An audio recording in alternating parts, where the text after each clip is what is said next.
2 plus 2 is 4. These wicker bills. Yeah, that's right. Good job, Kevin. This car is absolutely 100% not going to be black. All right, so it weighs exactly as it sits right here, 2450. If you want to do it the easy way and make it look nicer, fine, whatever.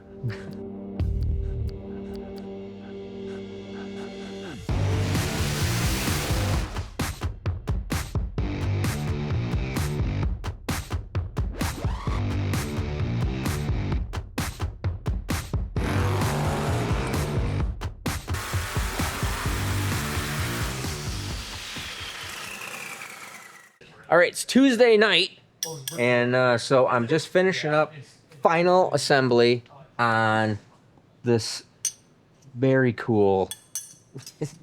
It is so neat to have. It's so good to have just really nicely done stuff. The wagon is really nice, big rear end. It has the 12-inch rear end versus this one, which, hey, is this a 9.5 or a 10? 9.5-inch rear end. These cars don't shake like big tire cars, so it's gonna be okay. We got the big carbon fiber drive shaft here from Gulf, that my buddies over at Gulf Coast Drive Shaft. If you are getting a carbon fiber drive shaft, that is the way to go. 1480 U-joints. None of that sissy 1350 stuff. That sucks. So the big drive shaft, just like what's in the wagon. Actually, this is a slightly different version of what's in the wagon, but still has the 1480s like what is in the wagon. But you can just see here, I mean, just the detailed work of everything. I'm doing final hardware here in my sway bar. Just put it in the final hardware here.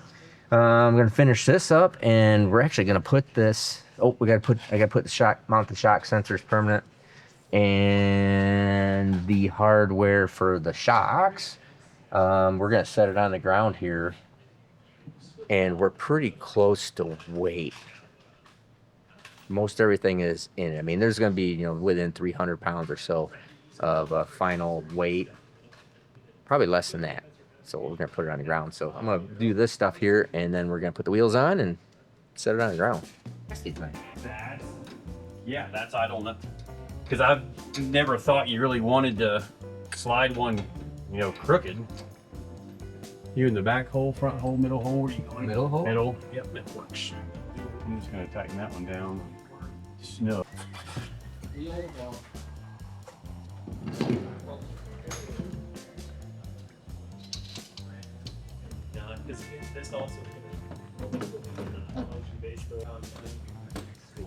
Okay.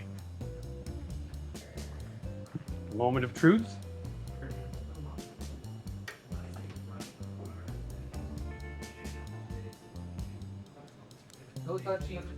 Woo, 24 right there. 24.50. 5. Oh, okay. Well, it sounded right. All right, so it weighs exactly as it sits right here, 2450. Now, I'm still pretty excited. But okay, so we got radiator and these two coolers right here.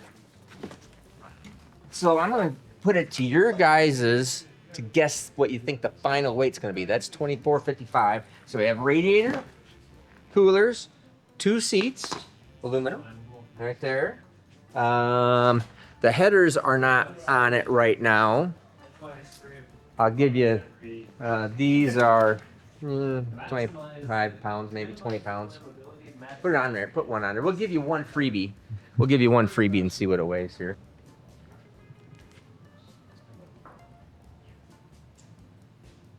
That's a little lighter. 17 pounds. 17 pounds. That is the heavier one. Yeah, so that's 17 pounds. And then we'll have the the big oil tank, front fuel cell, which is going to hold 7 gallons. You guys can figure out how much 7 gallons of methanol weighs. And then, so that'd be oil, fuel. There's lines, some stuff there. Let's see what else is. The windows, all Lexan windows. The front clip. They're actually glass side windows. Oh, glass side windows. Front, rear, and quarters, those are going to be plastic. Front, rear, quarters. Yep. And then what's the front end weight? Can't weigh too much. Not much. Set it on. We'll set the front end on. Then we'll go over the list of stuff you need to add for, including me, my wife, and Kyle. Pull the bottom out. There you go. There he is. That's not very heavy. Okay. 30. So we're at 25.15. Hood might weigh 15 pounds at most. So, actually, it's 25.11. That's with one header in. All right, we'll just put the other header in. There's the other header. You should make your guess right now. With me in it. Okay, so you look over there one more time. 25.30. So here's what's missing out of the car. Say that again. 29.30. Here's what's missing out of the car. The headers are right there. So we have radiator, fuel cell, 7-gallon fuel cell, radiator, oil tank, which is 16 quarts. The pump is on it. Lines, fittings, bull crap, 2 seats, carbon fiber, which don't weigh squat. Windows in the Dominator box. Yeah, There's- electronic stuff. Like the battery. 75% of the electronics are in it, but that little panel right there, Yeah. is 6 pounds. Yep. And then a rear fuel cell, but the rear fuel cell would be empty. That's with fuel pump. That's nothing. So you guys think? I just gave my guess what I think it's going to end up weighing with me in it. I'm not gonna lie to you, I weigh 200 pounds. So you can you can figure that out. I wish I didn't weigh 200 pounds. 27. Now you'll be able to dump the radiator, dump the street fuel cell, dump the passenger seat, and get real light if you want to go Yeah. like class race heads Yeah, up somewhere. I don't think we'll have to. But what do you think these doors weigh? They're not super light. There's probably 50 pounds you could lose with carbon doors, but then you'd lose your roll of windows. Yeah. Per door or?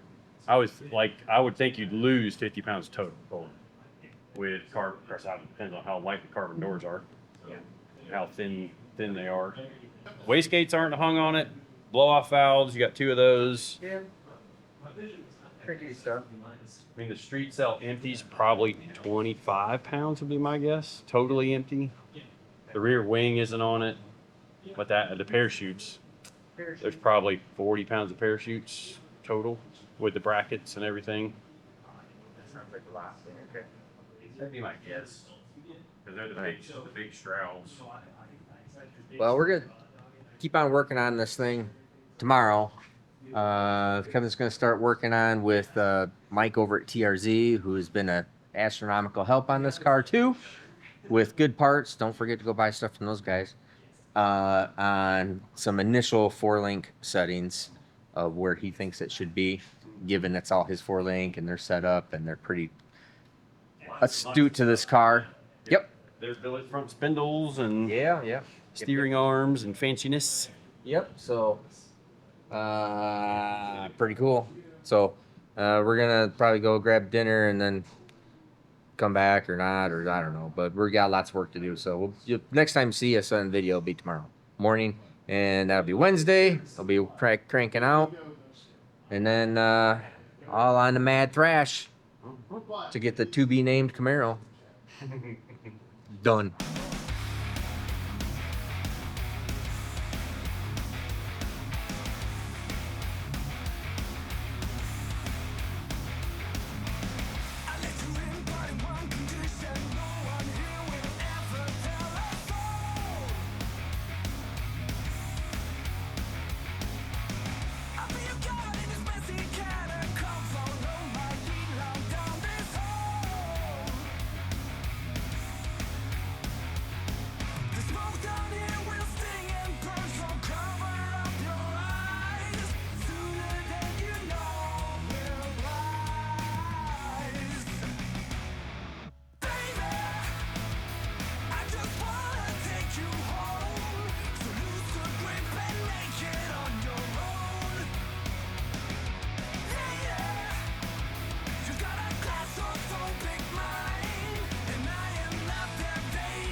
Alrighty, so we're on Wednesday morning.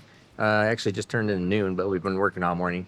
And got all the Red Horse fittings in. So Kevin over at Red Horse liked their fittings. And just like what we did, and I told you yesterday, or told you on Tuesday that we were going to do it not colored. This is how it's going to look. I just love doing it this way because it just looks nice. It looks right, looks correct, and it's easy to see what's all going on instead of just having 55 different lines on the front of it. It's like fuel lines, water lines, oil lines. Oil is black, water is blue, fuel is red.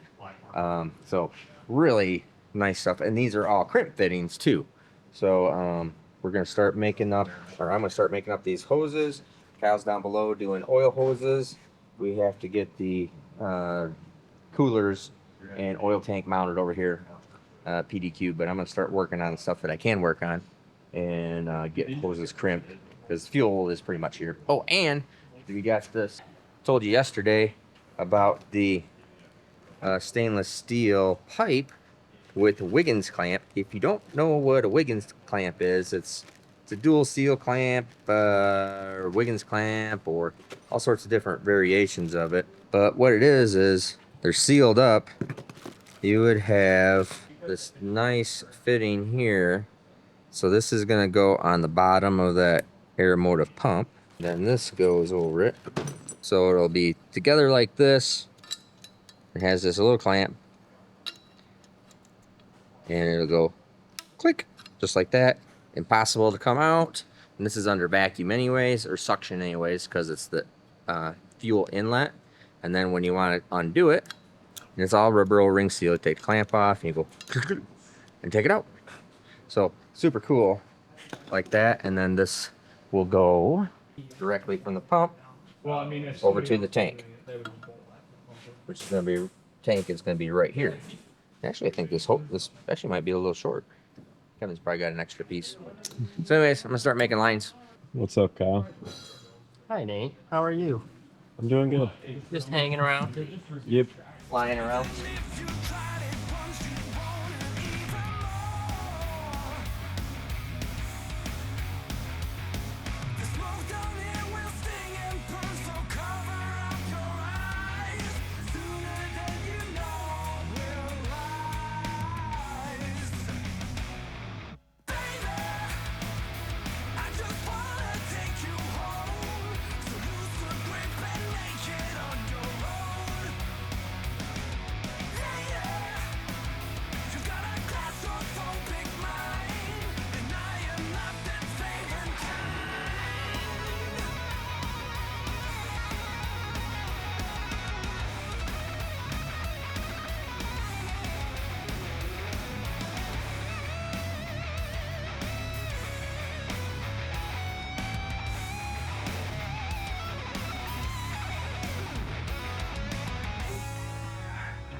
Alrighty, so you saw us just crimp that all together. So then what we're doing here is we put a plug in one end. We have a adapter on the other end. We turn on our magic gauge here.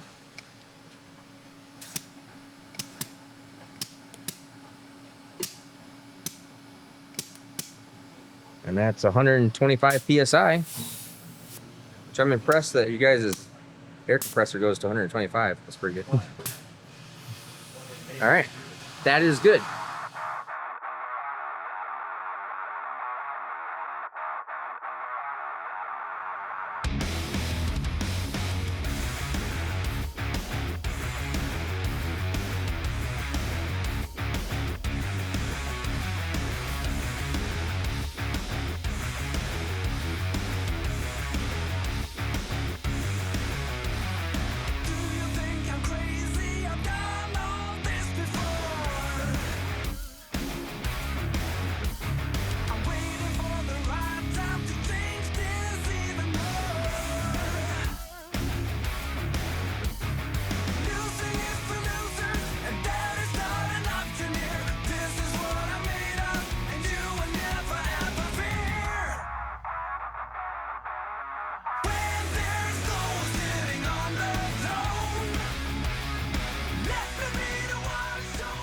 Alrighty, so you saw we crimped the hoses. Not all of them yet. I'm going to show you why and what's going on.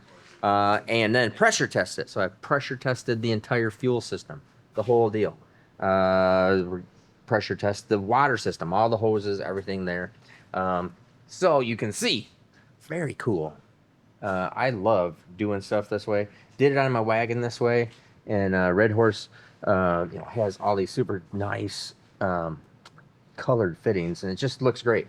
So red for fuel, even red push lock line for the boost reference regulator, because if this line gets disconnected or undone, danger, Will Robinson. That is a bad freaking deal. Okay, then you can go back here, same thing on the map sensor. So it has the Rife map sensor block there. Red for the map sensor. Danger. Don't leave that thing unhooked, or if there's anything wrong with it, there's a big freaking problem.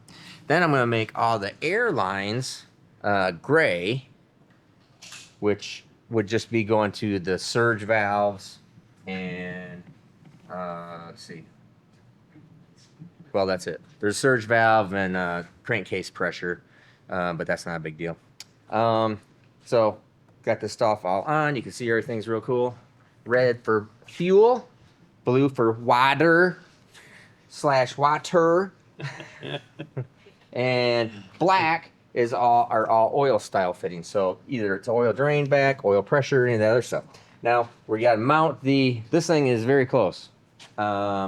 We should have this running tomorrow. Started tomorrow. Whew. Well, we just got to put a tank in there and we can start it. I got to make connections to. Oh, crank sensor. Find that in your box of stuff? No. Better No. find it. There's some stuff we got to hook up. We need that to hook up. Yeah. So you have to have lofty goals. True. True. So we probably it would be very helpful to have this thing go vroom tomorrow. We don't have to have the radiator in it yet, even though is Ricky working on that tomorrow? Yep. Mounting these two things up tomorrow? Yep. So he's mounting those two things up. So once we get the oil tank in, then we need the oil tank in, mock up the radiator so we can figure out where the coolers are going. Then I can run the oil pump to the cooler to the engine. And then when the tank's in line, run the pump to the tank and the tank back to the pump. So that's how the whole system. So there's just missing these critical lines of where we can't start it until we have oil in it, obviously. And that's it. We should be able to make oil pressure tomorrow. We'll just have to do it with the drill.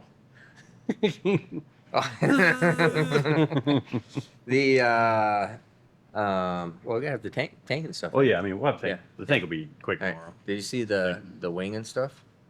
Not final installed. I don't know. Is it on it? It's sitting on there. Yeah, It's sitting on there. Oh, it looks pretty. It looks pretty good. The trunk lid's completely done. Yep. Wing is Clicoed on because I figure we'll probably Oh, take yeah. it off to Yeah. work in there. Yeah. And like pull down on the wing. Like it's dirty. Okay. Car. Yeah. Yeah. Like the solid trunk edge really Yeah, has- really it's only makes that Clicoed nice. to the body right now and it's still that sturdy. Yeah. Yeah. So that looks nice. It's a longer wing. How long is this wing? 15 inches. It was Racecraft's kit wing for it. I got you. 17 inches. Is it? 17 and a half. How's it tip up when the sill plate it doesn't? Mm-mm. Yeah. So it's on. Yep. And you're on. And it looks like it has one ulterior or alternate hole setting for the wicker. There's this same pattern on the back plate too. So there's 3 or 4. Oh, okay. 'Cause you could raise bottom- it up or down. I think there's 3. Right. Yeah. Yeah, there's 2 holes in each, which should be 4, but I don't think it. Okay. Actually, yeah, there is 4. Yeah, there's 4. Yep. 2 plus And, 2 is 4. These wicker bills. Yeah, that's right. Good job, Kevin. These wicker bills are amazing what they do. The wing really doesn't do squat except run air out to the wicker bill. Mm-hmm. And that little 1/2-inch step right there, if you look at the wicker bill that's on the wagon, that car does not go down the track. Does not go over 200 mile an hour. Period. If it doesn't have wicker bill on it. I mean, it does not go. Bit of a handful about that. No, it is literally spinning. I mean, it just spins. It's terrible. So, this is all super cool here. Oh, then if we go up front. Oh, so we did a lot of stuff here in the bottom, more with these lines, and so I get all these fittings, and we're down there, and Kyle's running fittings, and we got like a couple 180s in it, and it's going around because we got to tee stuff together and run the turbo drains into the cylinder head drains, the share section, and so then Kevin, we got all laid out. It looks great. It's fine. It would work perfectly good. And then Kevin gets down there and goes, oh, well, why don't you take this fitting out, that fitting out, this one out, and this not, tie that together and tie that together. I'm going like, if you want to do it the easy way and make it look nicer, fine, whatever. So I just saved myself. I think we literally took off. Sometimes you get wrapped up thinking about something else, and then somebody else comes in and goes, "Hey, you can't. Why don't you do it this way?" Story of my life. It is Kevin. It is the Story of my life. Why don't you do it this way? Yeah. Well, if you want to do it easy. We all, Dang it, you're right. we all contribute. Everybody's got a good idea. Yeah. Every now and then. Somewhere. So, anyways, so we're gonna keep on going here tonight, and then we're gonna come in the morning and keep on plugging away, get the oil tank in and all that other stuff. So, keep watching. Oh, the other thing too, it was the as we were pressure tested all this and went through, we actually angle cut the back of the fuel rail so we could put this and weld in a nipple. Eddie did 2 welds and they didn't leak or anything. It was pretty good. First time for everything, I guess. First time for everything. Didn't have to redo it. So that allowed us to tip the that fitting in and get this is returned. So fuel goes in all the way through the rail, through the injectors. Goes to the regulator. So this kind of tips down nice, goes in, runs a -10 line, which is going to come back out here to the fuel cell, which is going to be right here on top of the regulator. But it just makes things nice, just cutting things, welding new fitting on there instead of trying to cobble something up and just not be quite right.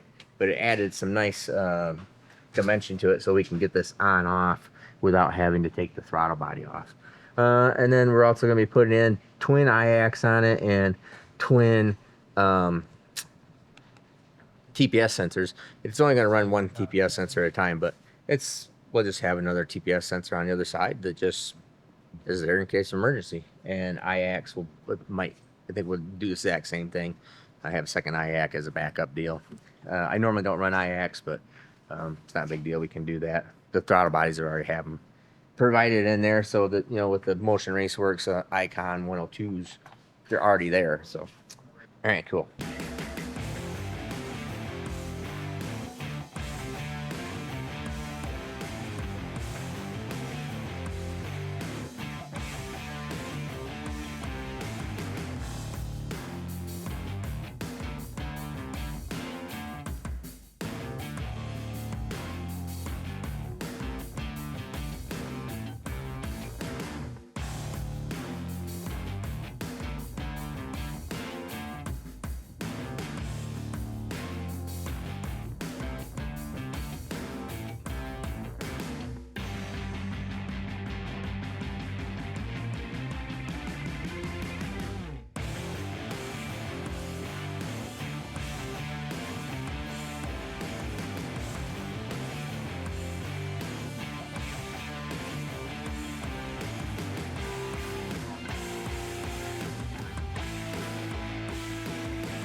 Alrighty, so we're Thursday, early night. It's just after 5 right now. It's like nothing. Basically morning. It's Right? It's like second shift. So, anyways, but we're looking good. So we have tubes are all done. The E-gates are on. So these are the okay. So you have to go back and you have to look at some of my videos where we're talking about the boost gates and how we're running it on the station wagon, right? So if you want to know, and have the regular vacuum operated blow off valves as the always safety. So if case this ever fails, which I did have a failure once, and what it did was when this thing didn't open up on time, it broke the throttle blade. Now this is opening up, and your worst case scenario is it doesn't make boost. That's your worst case scenario. With this entire deal like this, your worst case scenario is it doesn't make boost. That's it. Okay? If it hangs open or does something like that. If it hangs shut, this thing still opens. And these are supposed to need to be shut the entire time because we only use this to stage the car. That is it. Builds up turbo speed on the line, on the two-step. So when you let go of the button, the turbos are spooled up and moving faster than when these are not present. Okay? So these are on a Turbo Smart, guys. They're the only way you can go anyways. They're the best ones. And so we got that on there. I'm going to put in a little bit of electronics up here, IAC motors and the TPS like I talked about earlier. You can also see that we have the radiator is getting finished mounted right now also. An amazing amount of room. There is where you can put, we're going to show you where the oil tank goes. Kyle, you want to push the oil tank up? Right through here. So the oil tank is going to be mounted in the chassis. So this is going to be mounted right there. We've already checked it for tire clearance. Everything's good. Bing, bing, right to the oil pump. So oil pump, boop, right to there. Tank, down to the oil pump. Bada bing, bada boom, all done. You take the front end off. This is all there, super nice. And then we got to build this, the fuel cell over on this side. So 3 tabs to mount this. A couple tabs here left on the radiator. Then we're coming over here to the fuel cell. Get that thing done. Finished. Finished-ish. Finished-ish. There you go. Finished-ish. You can take that down now, Kyle. So you can see there in this amazing amount of room up here. And I'm gonna actually am really interested now to measure and see why there is so much more room in this car than there is in my wagon. You'd think the wagon was a lot bigger, but it just isn't. And I think it's because this front end is actually taller than my wagon, probably by about 8 inches or so, 6-8 inches, which makes me lay the radiator down farther, which takes up a bunch of room. It's about the only thing I can think of. And the fuel cell's not here. And the fuel cell isn't right here. In my car, in the wagon, the fuel cell is right here. Over here, we're gonna put the fuel cell in this pocket that you just can't do unless you're unless you're doing this. So pretty cool there. Then wiring. Kevin's been working on wiring all day. It's coming back to work on more wiring. It's not as astronomically bad as what it looks. So things are getting connectors on. Things are getting put in. EGTs. We need to put all those EGTs in too, Kyle. Now, so we got that kind of stuff to do. We didn't get around to starting it tonight. For sure, gonna have to be started tomorrow. And so we're still plugging around. Val, my wife, is coming in on Friday afternoon, night, and Lord willing, everything's on target. We're going to be testing on Saturday at Bradenton. So that is the goal. And it is just initial testing, shakedown passes, not 5-second passes, okay? This is going to be a longer process. This is primarily the wife's drag and drive car. It's going to be, we're going to run it in some radial races too. Kyle can drive it. Is going to be driving it in radial races. Val's going to drive it in drag and drive races. I might drive it some here or there. I'll probably be testing right away to Saturday, and because just to make sure shake things down. And then we're willing to get Val in there. Now it is gonna be so. It's gonna take. I want my wife to. I don't want to lose her. Okay, so I don't want her to get hurt. I don't want anything to happen to her. So I'm gonna make sure that we take this whole thing slower, because this is a lot of car, a lot of car. We don't want. I do not want my wife getting hurt or anything. So we're making sure it's kind of slow her down a little bit, and she doesn't want to go, blazing fast and just go out there and go from well, she's never been faster than 790. You don't just jump in something that could go low sixes, could go 590s.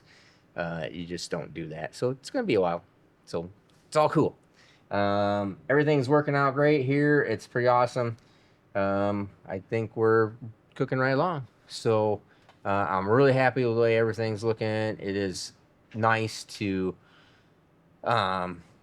there's a lot of detail and thought put into Val's car here, more so than even my wagon. And now I'm looking and changing some things in hindsight. It's like, oh, I could probably change a couple little things here, a couple little things there, make things a little bit nicer to work on or easier. And some common comments I needed to go back and answer. All right. I'm not talking about get the boat up on plane. I know what getting a boat up on plane is. It's not plane. It's also not plate. I misspoke. It's not the plate. It's a pad. An outboard boat like this has a small pad. It's 9 inches wide by something inches, like 30 inches or something, I think, actually. 24 or 30 inches long. That the entire boat, when it is hauling butt over 61, 62 mile an hour and above, up in the hundreds, it will only ride on the pad. It's way past plane. The boat gets up on plane at like 20 mile an hour. Who cares? That's nothing.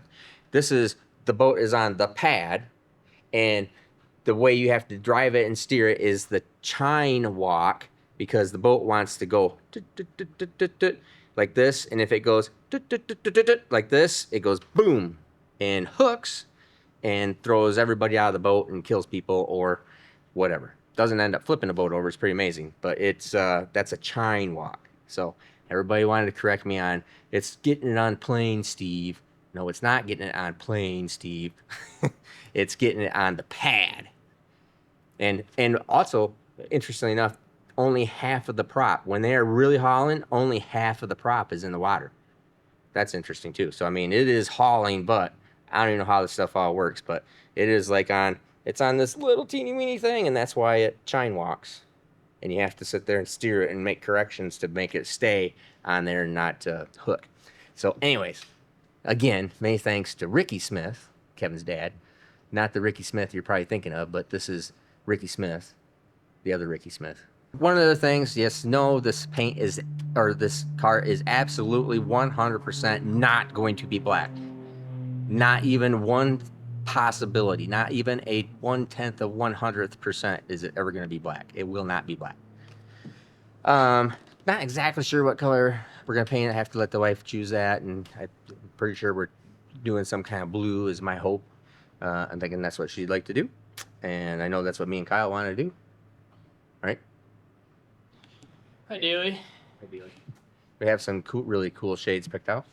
What we could do is we could paint it grabber blue and put black stripes across the back and have it match my Mustang. Different. That would be so totally different. If you want to see a little bit more on this, go back one video. If you want to see us testing for the very first time. So once we test, we're not going to be making full out passes. We just want to shake the thing down, make sure all the parts work, don't fall off. 1/8 mile pass at the absolute most. At the absolute most. And it wouldn't be, the maximum pass. It's just going to be a good pass. And then we plan on taking this back with us this weekend. So that is the main goal in life. So we are hunkered down and going to town. So anyways, if you want to see the testing, the tune, everything, come back next Tuesday, 7 p.m. Tuesday, 7 p.m. Thursdays, 7 p.m. That's us. Be there. Be square. Have a great day.